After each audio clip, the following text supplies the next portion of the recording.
പ്രശസ്ത സംവിധായകൻ നമ്മളെ വിട്ടുപിരിഞ്ഞു പോയ സച്ചിയുടെ സിനിമയിലെ അയ്യപ്പനും കോശിയും സിനിമയിലെ അയ്യപ്പൻ നായർ എന്ന് പറഞ്ഞ കഥാപാത്രത്തെ അവതരിപ്പിക്കുന്ന ബിജു മോഹനെ കാണുമ്പോൾ കേരള പോലീസിനോട് നമുക്ക് വല്ലാത്തൊരു അഭിമാനം തോന്നും. പണ്ട് കാലത്ത് ഈ പറഞ്ഞ പോലെ ഇടിയൻ പോലീസിൻ്റെയും ഏടുകുട്ടമ്പിള്ളൊക്കെ ഉണ്ടായിരുന്നു. ഇപ്പം അതൊക്കെ മാറിയിരിക്കുന്നു. ഇപ്പോൾ കേരള പോലീസ് സുമ്മാടാ, അതൊരു ഗംഭീര സാധനം തന്നെയാട്ടോ. എന്ന് വെച്ചാൽ മാധ്യമപ്രവർത്തകർക്ക് മാത്രമാണ് കേരള പോലീസിൻ്റെ വിലയില്ലാത്തത്. നാളെ ഇപ്പോൾ ഞാൻ ആശങ്കപ്പെടുന്നത് ജനൻ ടി വിയൊക്കെ ഈ വാർത്ത എങ്ങനെ റിപ്പോർട്ട് ചെയ്യും എന്നുള്ളതാണ്. നമ്മുടെ നാട്ടിൽ ഡിജിറ്റൽ അറസ്റ്റൊക്കെ വലിയ കാര്യമായിട്ട് നടന്ന് ഒരുപാട് പേരെ പൈസ പറ്റിച്ച പ്രതിയെ പശ്ചിമ ബംഗാളിൽ യുവമോർച്ച നേതാവാണെന്നാണ് അദ്ദേഹത്തിന് കേരള പോലീസ് നൽകിയ വൻ സ്വീകരണം. അതും ക്രിസ്മസ് ആയിട്ട് നൽകുന്ന വൻ സ്വീകരണം.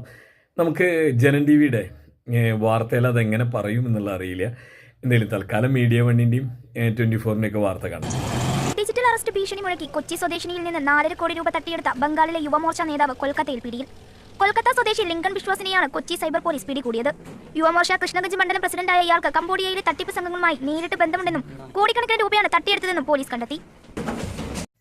മുൻപ് CPM ഭരണമുണ്ടായിരുന്ന ജ്യോതി ബസു മുതലായ നേതാക്കന്മാർ ഭരിച്ചിരുന്ന പശ്ചിമ ബംഗാളിൽ നിന്നുള്ള ഒരു നേതാവാണ്. എന്ന് വെച്ചാൽ അത് ആരാണെന്നൊന്നും പറയാൻ പറ്റില്ല, അതങ്ങനെ പറയാൻ പാടില്ല.